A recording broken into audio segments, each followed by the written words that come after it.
পুরো বিশ্বেরই মনোযোগ এখন রয়েছে ভারতের তেজস এবং রাফায়েল এর ওপর। এদিকে ভারত পঞ্চম জেনারেশন বা ষষ্ঠ জেনারেশনের নয়, বরং সপ্তম জেনারেশনের ফাইটার জেটের ওপর কাজ করছে। গোটা বিশ্ব যখন ভারতের প্ল্যান জানতে পেরেছে, তখন বিশ্বের শক্তিশালী দেশগুলো আশ্চর্য হয়ে গেছে। 2024 সালের মধ্যে ভারত সেই কাজ করে দেখাবে যেখানে এখনো পর্যন্ত বড় বড় শক্তিশালী দেশগুলো হয়েছে ফেল। বন্ধুরা, ভারত গত 10 বছর ধরে সৈন্য ক্ষমতাকে নিয়ে এতটাই সিরিয়াস হয়ে গেছে যা আগে কখনো হয়নি। ভারত এমন এমন হাতিয়ারের ওপর কাজ করছে যার বিষয়ে ভারত বাস্তবে কখনো ভাবনা চিন্তাও করেনি। বিশ্বের বৃহৎ দেশ আমেরিকা, রাশিয়া এবং চীনের মতো দেশও আশ্চর্য হয়ে গেছে যে যেভাবে ভারত এত অ্যাডভান্স হাতিয়ার তৈরি করছে তার টেকনিক ভারত কোথা থেকে পাচ্ছে। যাদেরকে ক্রায়োজেনিক ইঞ্জিনের টেকনিক দেওয়া থেকে বঞ্চিত করা হয়েছিল,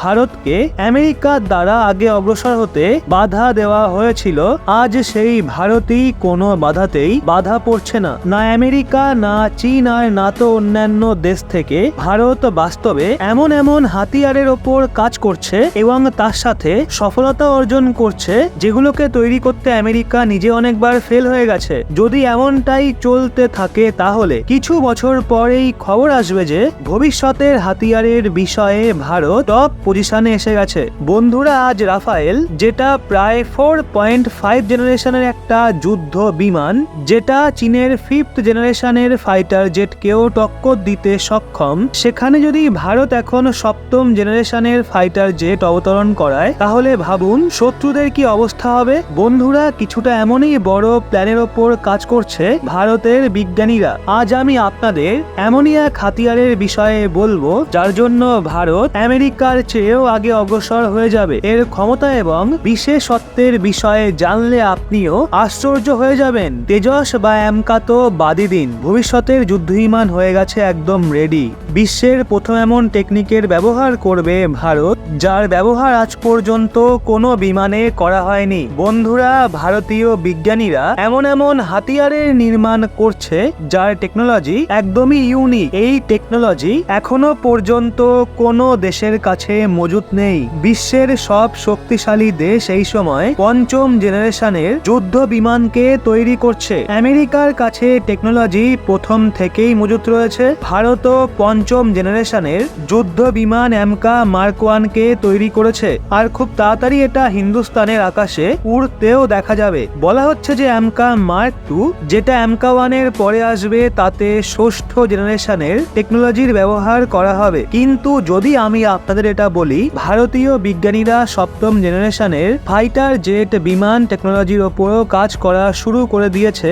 তাহলে নিশ্চিতভাবে আপনিও আশ্চর্য হবেন। আপনার তো বিশ্বাসই হবে না, কিন্তু এই কথা সম্পূর্ণভাবে সত্যি। আজকের ভিডিওতে আমরা ভারতের এইরকম যুদ্ধ বিমান সম্পর্কেই কথা বলবো। বন্ধুরা, ডিআরডিওর একটা শাখা এডিএ অর্থাৎ এরোনটিক্যাল ডেভেলপমেন্ট এজেন্সির বিজ্ঞানীরা কিছু মাস আগে একটা টেন্ডার জারি করেছিল, যেখানে বলা হয়েছিল আমাদের এমন উইন্ড টানেল মডেলের প্রয়োজন রয়েছে যাকে আইআইটি শাখা কানপুরে মজুদ ন্যাশনাল টানেলে টেস্টিং করা হবে। যেই সময় এই খবর সামনে এসছে সেই সময় থেকেই ভারতের ফিউচার ফাইটার জেটকে নিয়ে চর্চা আরো বৃদ্ধি পেয়ে গেছে। এর সাথেই বলে রাখি, ভারত 7ম জেনারেশনের ফাইটার জেট এফইউএফএ অর্থাৎ ফিউচারিস্টিক আনম্যান্ড ফাইটার এয়ারক্রাফট। তো বন্ধুরা, ভারতের এই আধুনিক বিমানের বিশেষত্বের বিষয়ে জেনে নিই। তো বন্ধুরা, বলা হচ্ছে ভারতের দ্বারা তৈরি করা এই ফাইটার জেট সম্পূর্ণভাবে 7ম জেনারেশনের অ্যাডভান্স টেকনোলজিতে পরিপূর্ণ হবে, যাকে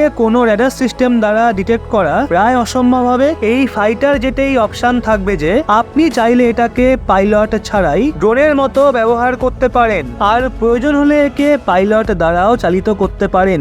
অর্থাৎ পরবর্তী সময়ে এই ফাইটার জেট একজন পাইলটের প্রয়োজনীয়তাকেও শেষ করে দেবে। যেভাবে কোনো ড্রোনকে ওড়ানোর জন্য কোনো পাইলটের প্রয়োজন হয় না, ঠিক সেইভাবেই এই এয়ারক্রাফটকে ওড়ানোর জন্য কোনো পাইলটের প্রয়োজন হবে না। দাবি তো এটাও করা হচ্ছে যে এই fighter jet self healing technology দ্বারা পরিপূর্ণ হবে।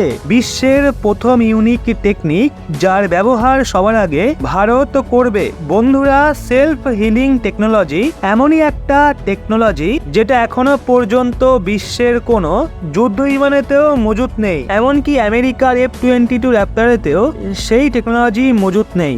রিপোর্ট অনুযায়ী ডিআরডিও এই টেকনিককে তৈরি করেছে, যার ব্যবহার এই ফাইটার জেটে করা হবে। বন্ধুরা, সেলফ হিলিং টেকনোলজি, একে অটো রিপেয়ারিং টেকনোলজিও বলা হয়ে থাকে। যদি এয়ারক্রাফট যুদ্ধক্ষেত্রতে কোনোভাবে ক্ষতিগ্রস্ত হয়ে যায়, এছাড়াও যদি তার কোনো পার্টস খারাপ হয়ে যায় বা যুদ্ধের কারণে যদি কোনো ছোটখাটো ড্যামেজও হয়, তাহলে এয়ারক্রাফট সেলফ হিলিং টেকনোলজির সাহায্যে সেই ড্যামেজকে নিজেই রিপেয়ার করে নেবে। আর সেই এয়ারক্রাফটকে সৈন্যবেশে পুনরায় ফেরত আসার প্রয়োজনও পড়বে না। এছাড়া এটাও বলা হচ্ছে যে এই ফাইটার জেটে মিসাইলের ব্যবহার হবে না, বরং তার জায়গায় লেজার হাতিয়ারের ব্যবহার করা হবে। কারণ মিসাইলের সাথে সমস্যা এটা রয়েছে যে কোনো যুদ্ধ বিমানে সীমিত সংখ্যায় মিসাইল ফিট হয়। যখনই এই মিসাইল শেষ হয়ে যায়, তখন যুদ্ধ বিমানকে মিসাইল লোড করার জন্য সৈন্যবেশেতে পুনরায় ফিরে আসতে হয়। কিন্তু লেজার হাতিয়ারের সাথে এমন সমস্যা হয় না,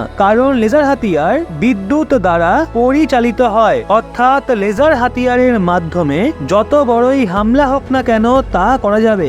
এছাড়াও রিলোডিং এরও কোনো সমস্যা নেই। বন্ধুরা, দাবি এটা করা হচ্ছে যে ভারতীয় বিজ্ঞানীরা তাদের পুরো ফোকাস এমকা মার্ক 1 কে তৈরি করায় দিয়েছে, কারণ ভারত ফাইটার জেট নির্মাণে আমেরিকা, ফ্রান্স এবং চীন এই সব দেশগুলোর থেকে অনেক পিছিয়ে রয়েছে। কিন্তু ভবিষ্যতে ভারত এই বিষয়ে আগে অগ্রসর হতে পারে। এই কারণের জন্যই আজ ভারত এমকার সঙ্গে সঙ্গে এফইউএফএ অর্থাৎ ফুফা ফাইটার জেটের ওপরও কাজ করা শুরু করে দিয়েছে। এখন তো ভিডিওতে এতটাই, আপাতত ভিডিওতে এতটাই। যদিও আপনার কি মনে হয়, ভারত কি সত্যি স্বদেশীভাবে সপ্তম জেনারেশনের ফাইটার জেট নির্মাণ করতে সক্ষম হবে? আপনি আপনার মতামত কমেন্টে অবশ্যই জানান। আর এরকমই লেটেস্ট ইনফরমেটিভ ভিডিও পেতে চোখ রাখুন রহস্য বাংলার পর্দায়।